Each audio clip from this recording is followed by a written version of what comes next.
Hay muchos documentos históricos de los cuales nos podemos agarrar y podemos empezar a experimentar y, bueno, conjugar un montón de supuestas verdades y verdades convertidas en mentiras y mentiras en verdades y viceversa. Pero lo que yo creo es literalmente que Jesús, Cristo, el Cristo, dio un mensaje y ese mensaje, el mensaje de la verdad, te lleva indefectiblemente a la muerte.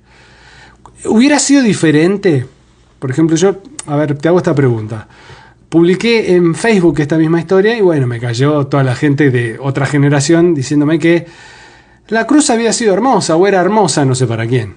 Para nosotros habrá sido en todo caso. Para la cuestión lírica y poética de la narración de los hechos de la cruz o la narrativa de la cruz que dice que fue hermosa porque nos trajo bienestar a nosotros.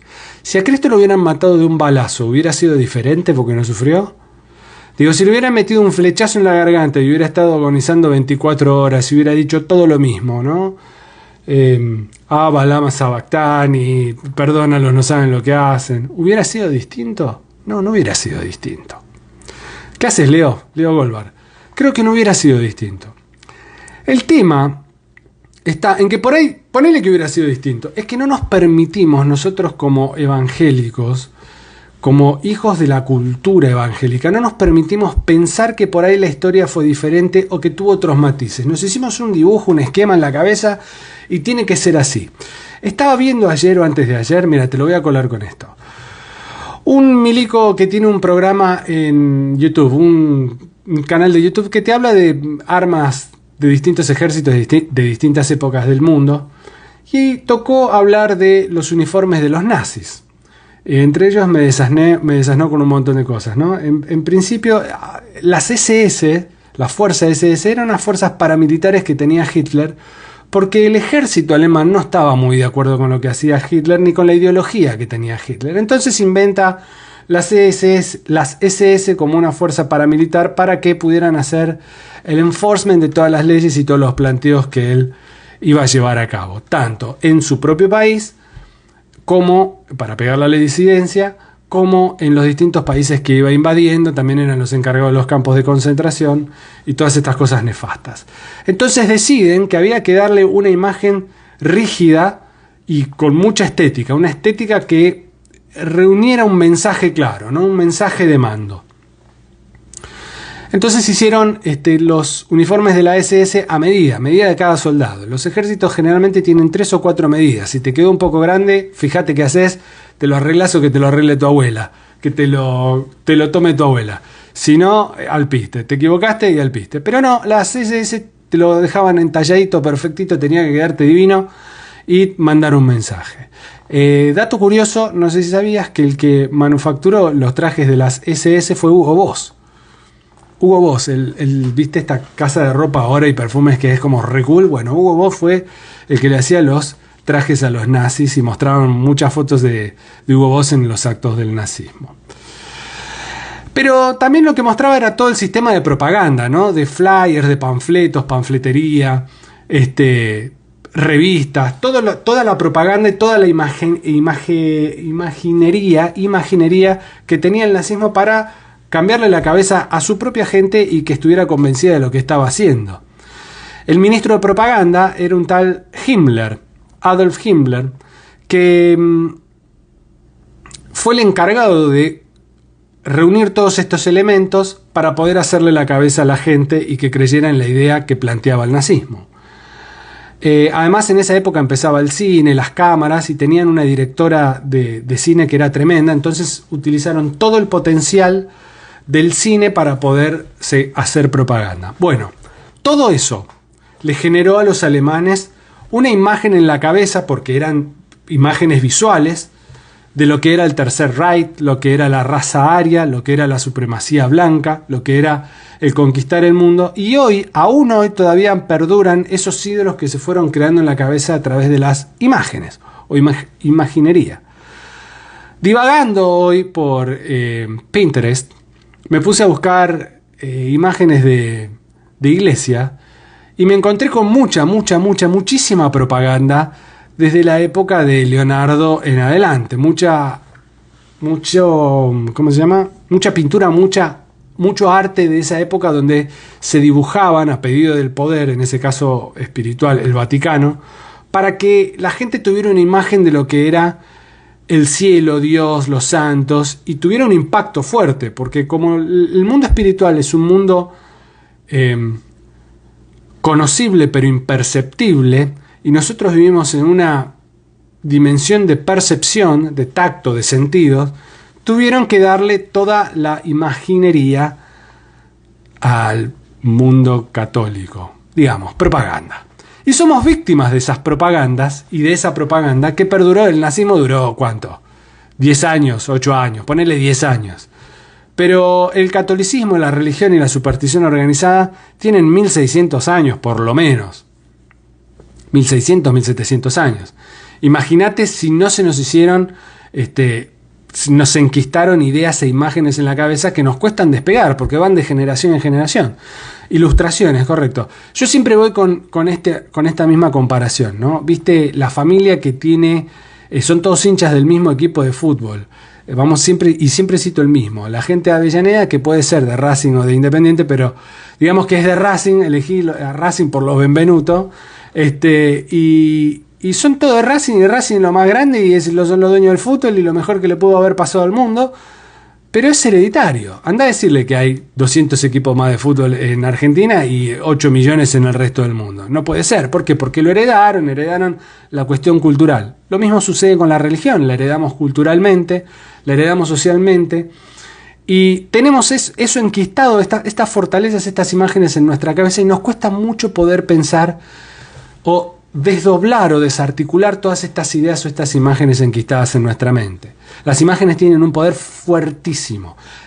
Por ejemplo, los templos católicos tienen una lógica de ser. O sea, no fueron diseñados de esta manera gótica porque alguien le dijo que en los conos góticos el Espíritu Santo tiende a acumularse, entonces desciende cuando se llena de gente. No, tiene toda una cuestión psicológica. La imaginería, las ilustraciones, la arquitectura, tiene un poder fuertísimo que queda enquistado. Y hoy estamos en ese enquiste o en ese enquistamiento. Lo tenemos. Porque cuando, por ejemplo, yo planteo que la cruz es otra cosa, y no es que a mí se me ocurre de la galera que la cruz es otra cosa, o que por ahí no estamos entendiendo el mensaje de la cruz, o de la muerte de Jesús, el Cristo, estoy siendo un loco que se me ocurre pegar patadas a todos los calefones que me cruzo por el camino.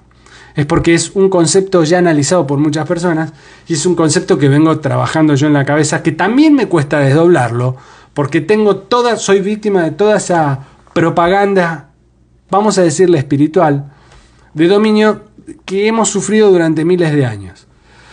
Muchos podemos decir, como me dijeron, no, pero eso ya no pasa porque los evangélicos no estamos enroscados con las imágenes. No, pero los evangélicos le hemos encontrado la vuelta para hacernos ídolos de goma, ídolos imaginarios.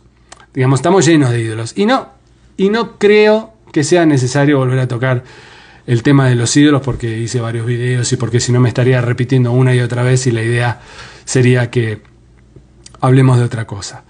Yo no estoy diciendo que todo lo que yo digo, o ni siquiera algo de lo que yo digo es literalmente cierto. Yo lo que estoy diciendo es, permitite pensar que por ahí no estamos caminando sobre la verdad y que seguimos siendo esclavos de ese marketing y esa propaganda que tiene un objetivo diametralmente opuesto al que creemos que estamos transitando, al que estamos yendo.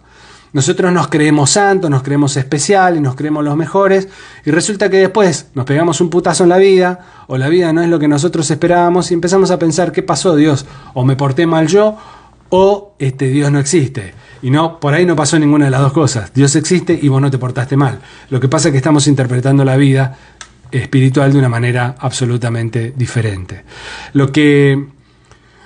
Sí, Javi, Dios se murió. Eso decía Nietzsche. Se murió sí, no murió.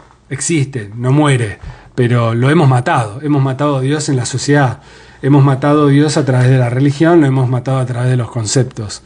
Eso estoy de acuerdo con vos. ¿Qué hace Ale Accesorios? Ale, porque lo de accesorios es la cuenta. ¿Qué haces, locura? Así que a Cristo lo han vuelto a crucificar y hablo de esta época, a Cristo no paramos de crucificarlo. Porque es muy fácil, es re fácil echarle siempre la culpa al otro. La iglesia lo mató, el pastor me enseñó mal, la propaganda religiosa o católica o de la denominación que quieras. Pero nosotros somos muy responsables de no descolgarlo de la cruz, de no sacarle el balazo en la frente. Bueno, muchos podemos decir, sí, está crucificado, pero no lo bajamos, lo dejamos ahí, porque cuando nos va mal, y bueno, o hicimos cualquiera, en la cruz del Calvario el Señor se llevó todos mis pecados y todas mis transgresiones. Sí, se la llevó y vos seguís siendo un bardo. Y te sigue gustando la fruta, la manzana. Pero no es siempre la culpa del otro. Está bueno asumir las culpas y está bueno asumir que nosotros no bajamos a Cristo de la cruz, que lo seguimos crucificando, le seguimos pegando un balazo en la frente, un hachazo en la nuca, una puñalada en la espalda y un flechazo en la garganta y una patada ahí. Entonces, creo que está bueno repartir, pero también está bueno recibir en cuanto a esto. A lo que voy es a que, por más loco que te parezca, cuando por ejemplo digo Dios se busca en nosotros o se encuentra en nosotros, no estoy diciendo que nosotros somos mejores que Dios o que Dios nos necesita a nosotros para encontrarse, sino que al ser creación de Dios, Dios habita en nosotros y se halla Él en Él. No estoy diciendo que somos dioses, no estoy diciendo nada de esto. Esta facilidad que tenemos esta facilidad que tienen las personas no espirituales que no entienden nada de llamar hereje lo que no saben qué significa ni qué es un hereje ni una herejía, me parece que está de alguna manera surtiendo algún efecto negativo en aquellas personas que tienen la necesidad de buscar y encontrar. Digo, yo puedo ser un hereje, no me estoy con esto diciendo, che, porque no entienden el sentido de la palabra hereje, porque no me gusta lo que dicen, me tienen que hacer caso a mí en todo lo que digo, ni en pedo. Todo lo que yo digo, sometelo a prueba o desechalo, no le des bola. Lo que digo es, no sé por qué le cala tan hondo a la gente, que hay gente que me dice, sos un desastre, sos un mamarracho, sos esto, sos lo otro, pero seguís siguiéndome. Entonces, habla muy mal de la persona que me sigue siguiendo cuando no aguanta lo que digo, o le parece una barbaridad lo que digo. Te estás alimentando de lo malo. Entonces, hay una oscuridad o una negrura en tu alma que te hace sentir mejor persona al insultar o al criticar. Aceptemos no me quiero quedar en eso. Aceptemos esta idea de que Dios no es un Dios estático.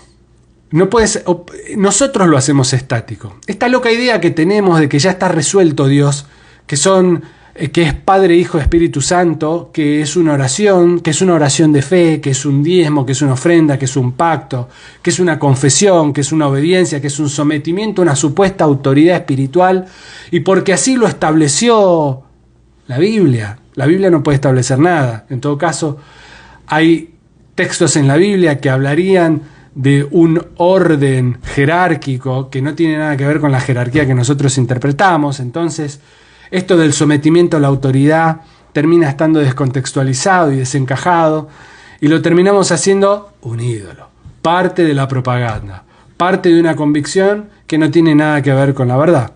Desarticular y desdoblar lo que entendemos como palabra de Dios, y no la llamada palabra de Dios, que son dos cosas totalmente diferentes.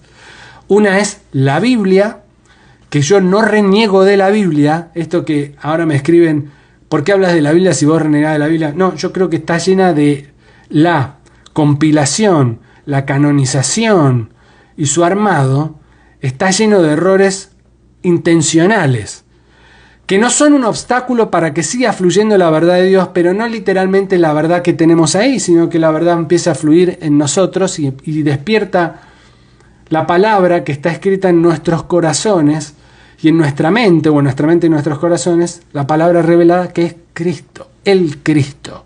No sé si Jesús, el Cristo, en cada uno de nosotros. Entonces, por eso creo que es importantísimo desdoblar el mensaje todo el tiempo, y por eso creo que la palabra revelada está en todos lados, no únicamente en la Biblia, que contiene parte de la palabra, o una guía hacia la palabra que, insisto, es el Cristo.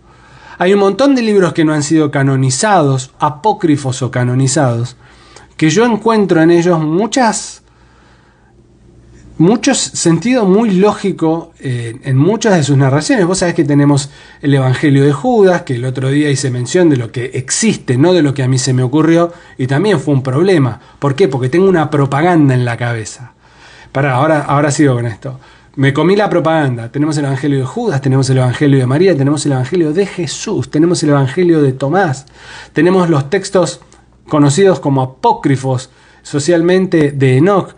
Y hay una cantidad de textos desconocidos por la gente que aportan muchísimo y que son importantísimos. Después podemos evaluar si son ciertos o no, si es totalmente cierto, si es parcialmente cierto, si son totalmente apócrifos, pero es exactamente lo mismo que tenemos que hacer con la Biblia que tenemos. Si son ciertos, si son apócrifos, eso se compatibiliza y se audita la Biblia. Y la palabra de Dios que hallemos en donde la hallemos, se audita con nuestro ser. Si no compatibiliza con nuestro ser, no es palabra de Dios. No porque Pablo dijo o porque el pastor, el apóstol o el papa dijo.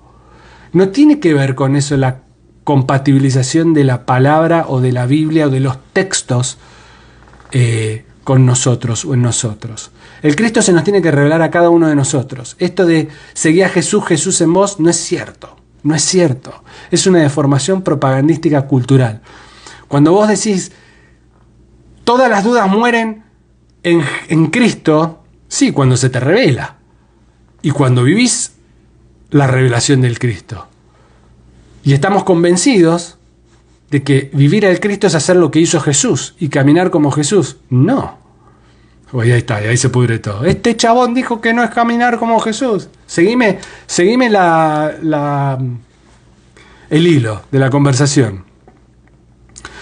Esa evaluación, auditoría, compatibilización lo hizo el Concilio de Nicea. Pues sabes, Paul, que es parcialmente erróneo lo que decís. El Concilio de Nicea inició el proceso de canonización, pero no lo termina. La canonización llevó un montón de tiempo que no le dio el Consejo de Nicea terminarlo. De todas formas, no creo que la compatibilización no tiene que ver con lo textual, sino que tiene que ver con lo espiritual. Entonces, ahí esa es una que podemos estar toda la noche hablando, pero me parece que no da ahora para hablar de los datos técnicos específicos de cómo fue el proceso de canonización. Hay un montón de incompatibilidades, sobre todo en los evangelios, en los 4 evangelios, cómo fueron escritos. Son historias que no se juntaron a escribirlas, pero cuando las juntaron las acomodaron para que tuvieran una lógica narrativa parecida. De hecho, justo el otro día yo mencionaba algo del Evangelio de Judas, con la historia de Judas que tenemos oficial. Cuando contaba la del Evangelio de Judas, en el Evangelio de Judas no termina que se suicidó. O sea, el Evangelio de Judas dice que Judas en realidad habría sido el mejor amigo de Jesús, al que Jesús le revela el verdadero objetivo de su vida y cómo se iba a desarrollar, y por eso le da la confianza de manejar las finanzas. Era como el mejor amigo. Y es al que le encarga que lo entregue. Literalmente le encarga a que lo entregue, no es que lo traiciona. Dice el Evangelio de Judas, considerado apócrifo o no canonizado, no las dos cosas, una u otra, o ambas, que Jesús aparentemente creía que los discípulos eran unos caretas que no entendían nada. En palabras, digamos, urbanas, ¿no? Cuando yo pongo esta historia, porque es una pregunta que me hacen, haceme la pregunta que quieras, mucha gente me dijo, sí, es el mejor amigo y terminó suicidándose. Yo nunca dije que la historia resume que Judas en esta versión se suicida. De hecho, nos dice que muere de viejo, no se suicida. Pero es mentira porque Judas se suicidó. Y esto es típico de alguien que no prestó la menor atención a la palabra, porque en Mateo dice que Judas se suicidó, fue y se ahorcó. Sin embargo, en Lucas dice que con la plata que le pagaron por la entrega de Jesús, se compró un campo y en ese campo un día se resbaló y se desnucó con una roca accidentalmente. Entonces, en un texto o en una Biblia que está considerada como la verdad y que no es apócrifa, en 2 libros consecutivos tenés de la misma historia 2 finales totalmente distintos. En uno se suicida y es culpable de su suicidio por haberse dado cuenta de lo que hizo, y en el otro no solo no se suicida, sino que además compra un campo con la plata con la que entregó Jesús y se desnuca accidentalmente. Estamos hablando de la misma Biblia. Entre Mateo, Marcos, Lucas y Juan tenés 78 contradicciones entre sí, no con Judas, con un montón de cosas. Entonces, vos me vas a decir a mí, o cualquiera me puede decir a mí, pero este tipo toma lo que quiere. No. La gente que estudia, y no estoy hablando de mí, la gente de la que yo aprendo, la gente que estudia la Biblia a un nivel académico, siempre insisto con lo mismo, ¿no? En las universidades de acá en Nueva Inglaterra, todas estas grandes universidades que hay, Harvard, Yale, y todas las universidades que hay, e incluso hay alguien muy bueno, un argentino, que no está acá en Estados Unidos, que está en Israel, que se llama Reutemann, que está en Qumran estudiando y buscando todos los textos y los rollos del Mar Muerto, los estudia, lo podés buscar en YouTube, es brillante. Tiene un approach, un acercamiento a los textos muy parecido a lo que pensamos todas las personas que desarticulamos y tratamos de compatibilizar lo que leemos de los textos sagrados, sean los que están compilados o no, con el ADN de Dios en nuestra vida. Y te estoy hablando de un académico argentino impresionante, reconocido a nivel mundial, que se encarga de estudiar todos los textos que hay. Te voy a citar algo más para aquellos que dicen que la Biblia es la palabra de Dios. Yo creo que es literalmente la palabra de Dios. No es. Creo que hay inspiración divina, no hay precisión y exactitud en todos los relatos. La Biblia evangélica tiene 66 libros y la católica tiene más. No sé si tiene 8, 10, 14. Han canonizado cosas que nosotros consideramos apócrifas. Sin embargo, ellos no las consideran apócrifas. Entonces, digamos, ahí también muchos estamos diciendo que no, la posta es la que tengo yo. Tenemos esa espantosa tradición de creernos que todos somos los dueños de la verdad por una cuestión de herencia. Porque si mi abuela lo decía, tiene que ser así. Y como mi abuela representaba algo muy importante en mi vida, era muy icónica, era un logo en mi personalidad, mi abuela, mi tío, mi viejo. Y tiene que ser así. Pero no es la verdad. Será tu verdad, pero no es la verdad.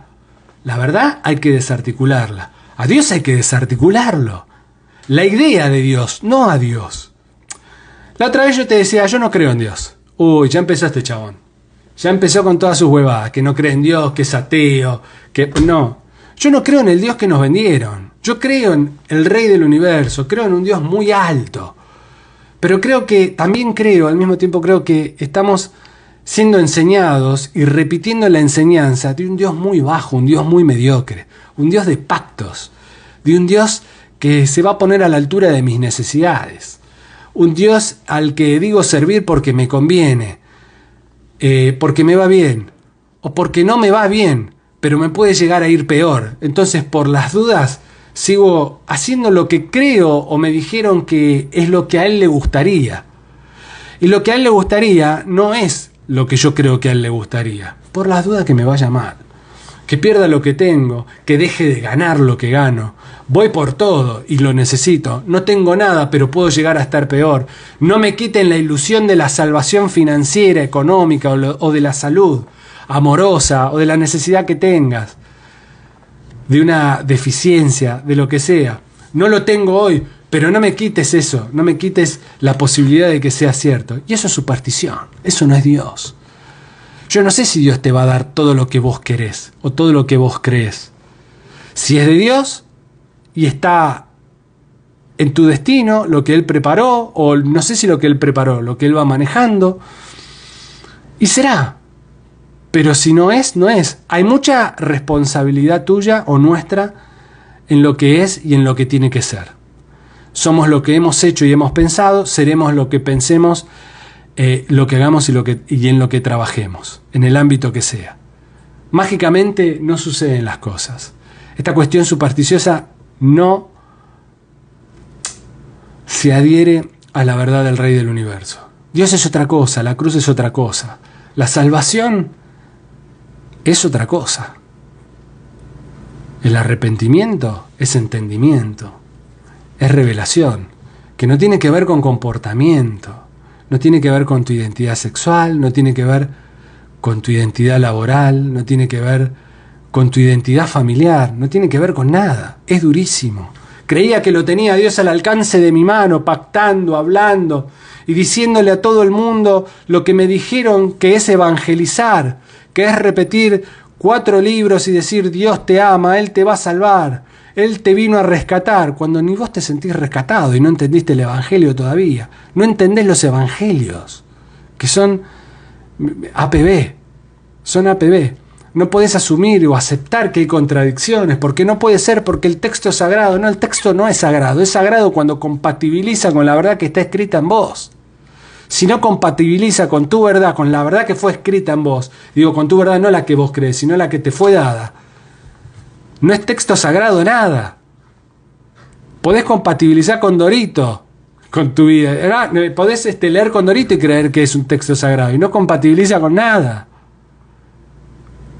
La palabra de Dios está en todos lados, y también en un texto. Y también en un texto, y en muchos textos.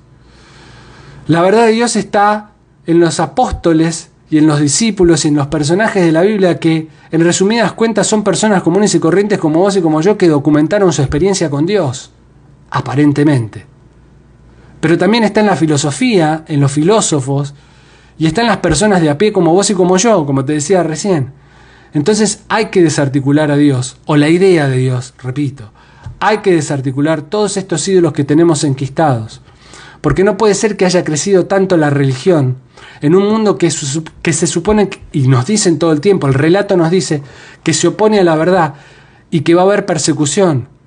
Si va a haber persecución a la verdad y no son perseguidas las iglesias, los templos, y el relato que está corriendo es porque es absolutamente funcional a la ideología de este mundo, sirve. Que vos estés pensando que la idea de Dios no se desarticula, es funcional al sistema de este mundo. Creer que porque no te pones un supuesto antídoto, vos sos antisistema y sos del Señor, no te convierte en eso. Probablemente sea imprudente, porque lo que no te estás inyectando lo estás consumiendo en comida o en bebida o en tabaco o en droga. El otro día me había escrito alguien que decía, tengo un problema con la cerveza y la marihuana. No la puedo dejar, no la quiero dejar, me dijo. Sé que me está matando. Y después, a los 3 días, me pregunta que qué opino de la vacuna. Y le digo, dátela. Pero eso es el nuevo orden mundial, nos quieren matar. Pero si te estás matando con el faso y con la birra, amigo. Me decís que tenés sobrepeso, que te matás comiendo. ¿De qué te estás cuidando? ¿Estás haciendo qué? O sea, ¿un rebelde de qué? De la nada, del aire, del oxígeno, de creértelo.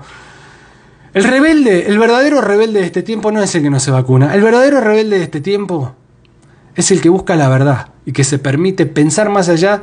Es difícil, es un ejercicio, más allá de lo enseñado. En ahogar la ignorancia está la virtud de Dios, no en dejar crecer la ignorancia. Dejar crecer la ignorancia es peor que el virus, es una plaga. Yo veo que hay mucha gente que está muy cómoda con la mentira que vive. ¿Por qué es cómoda? ¿Por qué sentir que sos especial? ¿Te vas a perder? No lo sé, por ahí no. Porque yo soy de los que cree que, suponiendo que haya sido un sacrificio, porque esta idea de los sacrificios viene del paganismo, entonces me cuesta compatibilizar también que Dios haya utilizado los mecanismos y los ejercicios del paganismo para pagar las culpas de la humanidad. En todo caso fue una deuda, mirá lo que voy a decir, de él con él. Y no podemos entender sus mecanismos, el mecanismo cósmico que utilizó para decirnos, está todo bien, venga para acá. Yo soy uno de los convencidos que si fue un sacrificio, que tengo que desarticular esta idea, y fue perfecto, hay un choque de conceptos. Si fue perfecto, hubo un no importa. Fue para todos. Si no, no fue perfecto. Después, si viene esta cuestión de se nos revela o no esta verdad, son 2 mangos aparte. Es otra historia. Pero yo creo que fue para todos. Y no depende de nuestra aceptación o entendimiento intelectual. Porque si se tratara de entendimiento intelectual, estamos todos fritos, porque todos queremos una cosa distinta.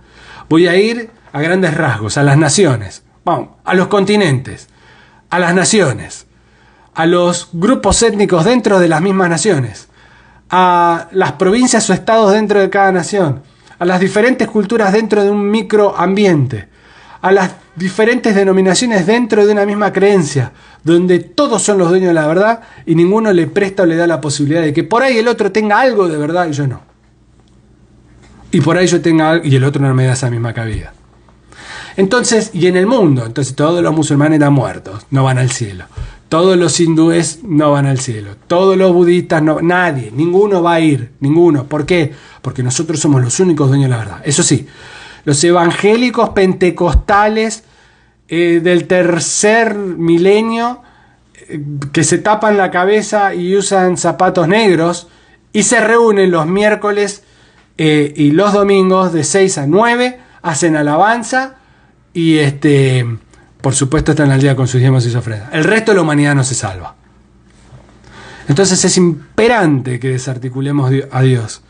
Se han apoderado, no sé, esta ideología de la que hemos formado parte y seguimos formando parte de alguna manera, se ha apoderado de nuestra libertad de entendimiento y de razonamiento, que nos permite ser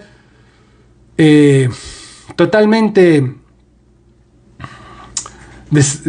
no quiero usar esta palabra, ¿no? Pero desestructurados o deconstruidos o deconstructores en un montón de áreas, pero en esa no.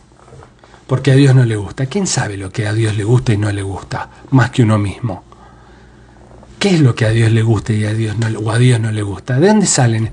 A Dios no le gusta. No, a vos no te gusta. A vos no te gusta.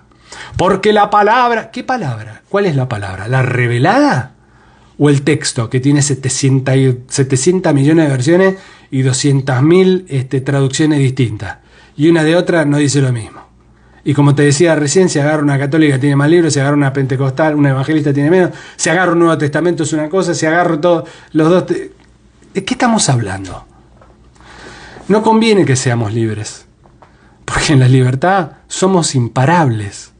Somos tan imparables con la libertad y y si tuviéramos el entendimiento y el desdoblamiento de Dios, que hasta por ahí cambiamos el mundo. Hasta por ahí nos convertimos en buena gente. Hasta por ahí... Lo que en español se entiende como apocalipsis y lo vemos como algo telúrico,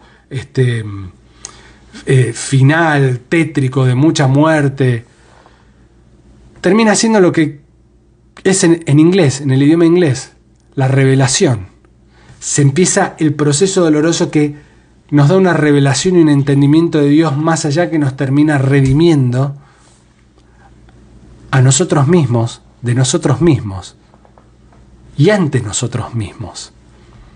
Porque estamos poniendo la redención en un tercero o en un primero que dice que habita en nosotros. Entonces nosotros tendríamos que redimirnos a nosotros de nosotros mismos. Y yo tendría que estar redimiéndome de vos y vos de mí. Y cobra sentido ese versículo, esos dos versículos que dicen que la ley y los profetas se resumen a estas dos cosas. Amar a Dios con todo lo que tenemos, nuestro corazón, nuestra mente, con todas nuestras posesiones, bueno, eso ahí está tergiversado, y al prójimo como a nosotros mismos. Hay una redención mutua, no es de abajo hacia arriba, es transversalmente, es acá abajo también. No es todo afuera de nuestro entendimiento. Que me venga a buscar Dios. Dios no te va a venir a buscar porque tenés que entender 1.000.000 de cosas. Que me venga a buscar Dios, ya no doy más. Ponete a estudiar, ponete a laburar, ponete a inventar, ponete a crear, ponete a hacer cualquier cosa. Tenemos que redimirnos nosotros de nosotros mismos. Por eso es tan importante el perdón. La redención es con el prójimo y con nosotros. No podemos llegar nunca a Dios si no nos entendemos entre nosotros. Dios ya me perdonó. Vos sos un hereje, no servís para nada. Ya, yo voy a estar orando por vos. Mentira, mentira del diablo, no querés orar por mí. Vos querés orar por mí para que pase lo que vos querés que pase en mí. Que sea que piense como vos y que me calle la boca porque te perturba esta idea. No querés redimirte con los demás, querés redimirte con Dios porque es más fácil. A Dios no lo veo, a Dios no lo escucho, a Dios no lo siento. Dios me perdonó, ya está. Yo no te perdoné y vos no me perdonaste a mí. Somos un fracaso como comunidad.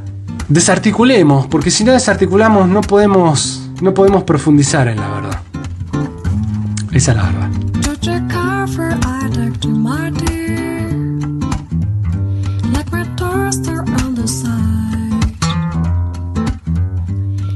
Hear it in my accent where I talk. I'm an Englishman